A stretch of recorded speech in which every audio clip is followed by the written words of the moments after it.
आप सभी दर्शकों को मेरा नमस्कार। दोस्तों, इस वीडियो के अंदर मैं आपके लिए लेकर आया हूँ Bihar assistant professor latest update. चलिए वीडियो की शुरुआत करते हैं। ये आप देखिए, बिहार राज्य विश्वविद्यालय सेवा आयोग पटना के द्वारा ये आवश्यक सूचना जारी की गई है और ये असिस्टेंट प्रोफेसर भर्ती 2020-21 विषय राजनीति विज्ञान जो है उससे संबंधित है। तो आपको बता दूं कि आयोग ने होली के अवसर पर राजनीति विज्ञान विषय के अंदर इंटरव्यू के लिए जो अस्थायी रूप से पात्र अभ्यर्थी हैं उनकी लिस्ट जो है, सूची जो है वो जारी कर दी है। आप आयोग की ऑफिशियल वेबसाइट पर जाकर के पूरी सूची जो है वो देख सकते हैं। तो दोस्तों, राजनीति विज्ञान विषय के अंदर आयोग के द्वारा जो विज्ञापन जारी किया गया था उस विज्ञापन के तहत कुल 3,815 अभ्यर्थियों के द्वारा ऑनलाइन आवेदन फॉर्म जो है वो फिलअप किए गए थे। तो इसमें 543 ऐसे अभ्यर्थी थे जिन्होंने ऑनलाइन आवेदन फॉर्म की हार्ड कॉपी जो थी वो आयोग कार्यालय को नहीं भेजी थी। तो इस प्रकार से 3,272 अभ्यर्थियों के आवेदन फॉर्म की हार्ड कॉपी ही आयोग कार्यालय को प्राप्त हुई थी। तो आयोग की स्क्रीनिंग कमेटी के द्वारा, एक्सपर्ट कमेटी के द्वारा इन आवेदन फॉर्मों की स्क्रीनिंग की गई, जांच की गई और उसके पश्चात कुल 2,898 जो अभ्यर्थी थे उनको आयोग के द्वारा इंटरव्यू के लिए अस्थायी रूप से पात्र घोषित किया है। ये वो अभ्यर्थी हैं जिनको इंटरव्यू के लिए आयोग के द्वारा अस्थायी रूप से सफल घोषित किया गया है। तो आपके इंटरव्यू का जो शेड्यूल है वो आयोग के द्वारा जल्दी ही जारी कर दिया जाएगा। बिहार के जो भी अभ्यर्थी हमारे चैनल को देख रहे हैं, वीडियो को देख रहे हैं, उससे मुझे उम्मीद है और मेरा निवेदन है कि चैनल को सब्सक्राइब जरूर करें, क्योंकि इस यूट्यूब चैनल के अंदर मैं बिहार और उत्तर प्रदेश इन दो स्टेट के असिस्टेंट प्रोफेसर से जुड़ी हुई अपडेट आपके लिए हमेशा लेकर के आता हूं। ठीक है, तो ये अभ्यर्थी जो है इनके यूआईडी नंबर के सामने वांछित प्रमाण पत्र की डिटेल दी गई है। यानी आयोग के द्वारा ये कहा गया है कि यद्यपि इन अभ्यर्थियों को अस्थायी रूप से इंटरव्यू के लिए पात्र तो घोषित कर दिया गया है, लेकिन इनके डॉक्यूमेंट्स के अंदर कुछ कमी है। तो ये जो अभ्यर्थी की यूआईडी नंबर के सामने जो डॉक्यूमेंट्स की डिटेल दी गई है, ये डॉक्यूमेंट्स अभ्यर्थियों को निर्धारित समय पर और आयोग कार्यालय के अंदर भेजना है।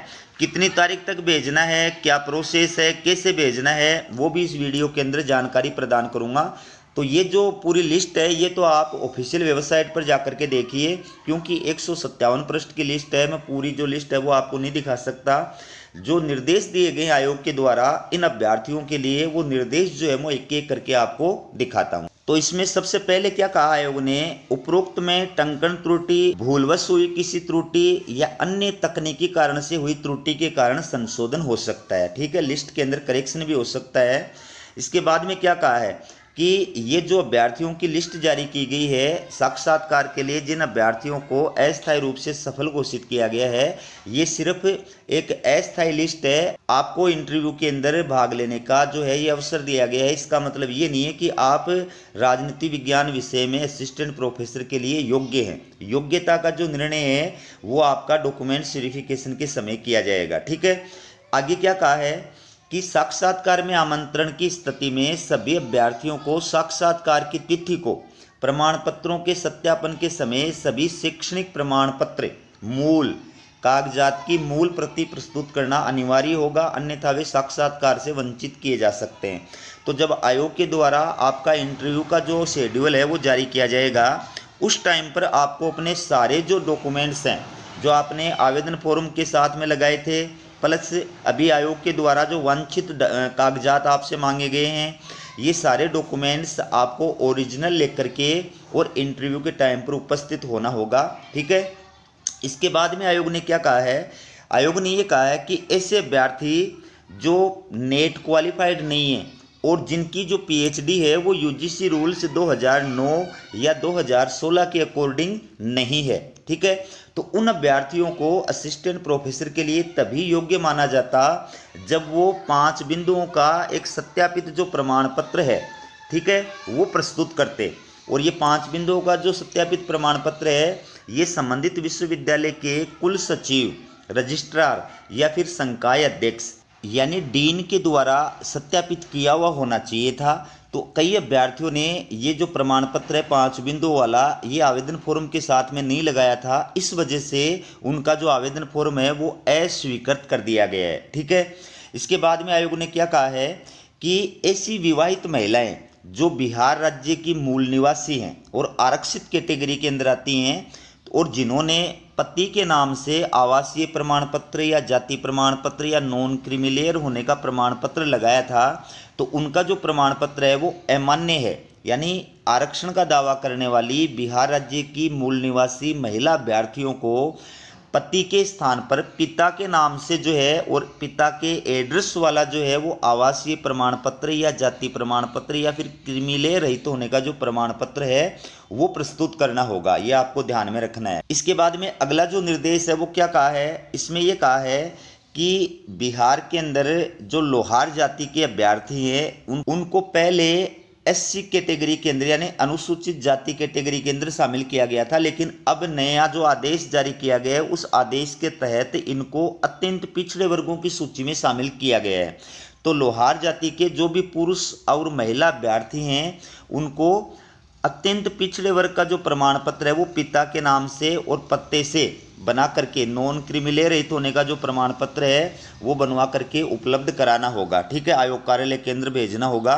बाकी महिला अभ्यर्थी जो हैं चूंकि उनकी कैटेगरी चेंज हो गई है, तो कैटेगरी चेंज होने के कारण से उनकी जो फीस है वो बढ़ गई है, तो महिला अभ्यर्थियों को बढ़ी हुई फीस की जो राशि है उससे छूट प्रदान की गई है और पुरुष जो अभ्यर्थी है उनको जो है बढ़ी हुई फीस की जो राशि है वो जमा करानी है।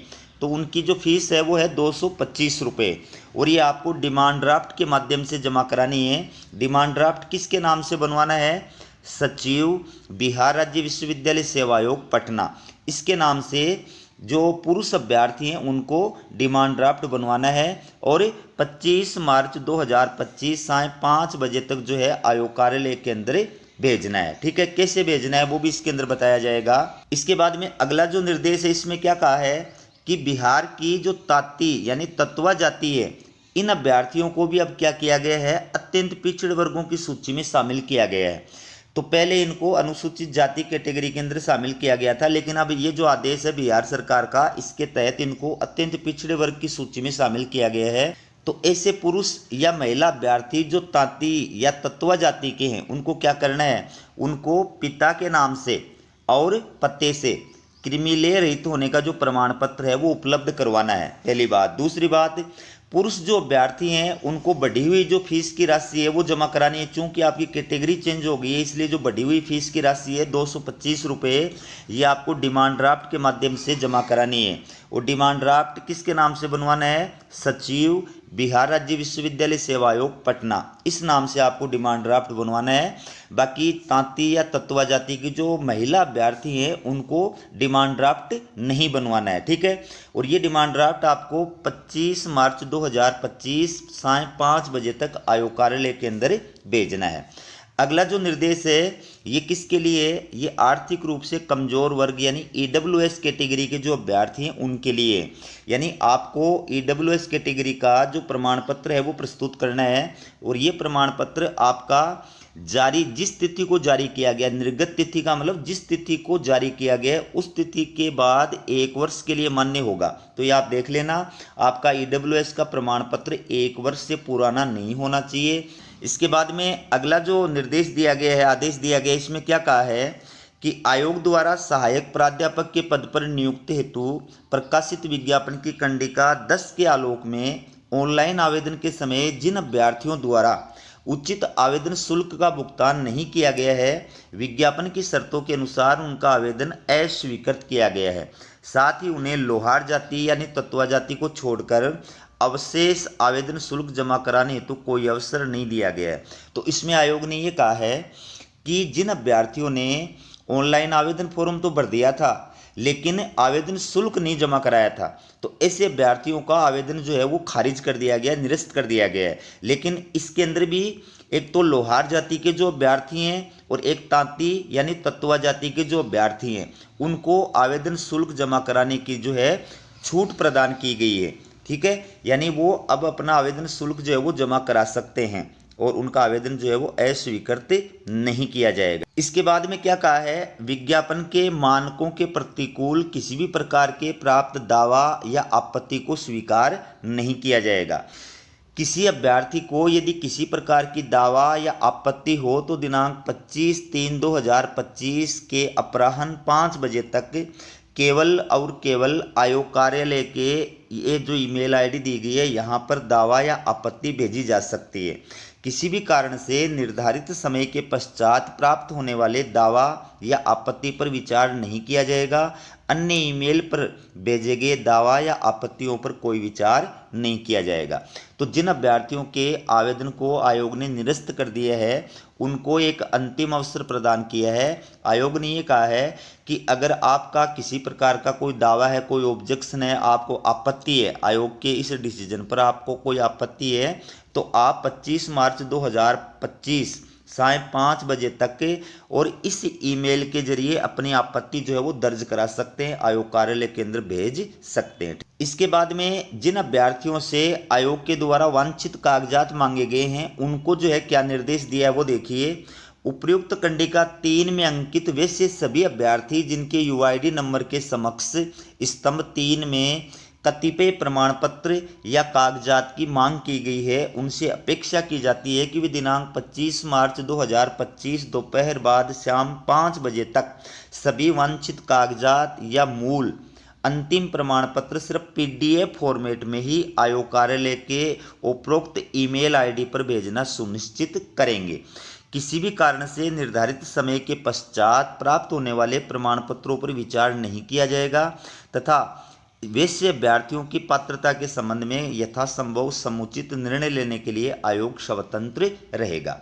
तो आपकी जो यूआईडी नंबर है उनके सामने जो वांछित कागजात आयोग के द्वारा मांगे गए हैं उन सभी अभ्यर्थियों को अपने वांछित जो कागजात हैं वो पीडीएफ फॉर्मेट के अंदर ही भेजने। पहली बात तो आपको ये ध्यान रखनी है कि पीडीएफ फॉर्मेट के अंदर ही आपको अपने वो वांछित कागजात आयोग कार्यालय में भेजने हैं। दूसरी बात, अभी जो ऊपर आपको ईमेल आईडी बताएगी आयोग की, सिर्फ उसी ईमेल आईडी के माध्यम से भेजने हैं, न डाक द्वारा भेजने हैं, न आपको व्यक्तिगत रूप से जाकर के जमा कराना है। सिर्फ पीडीएफ फॉर्मेट में संबंधित जो डॉक्यूमेंट है वो आयोग की उस ईमेल आईडी पर भेजना है। और लास्ट जो डेट बताई है वो 25 मार्च 2025 समय साय 5 बजे तक।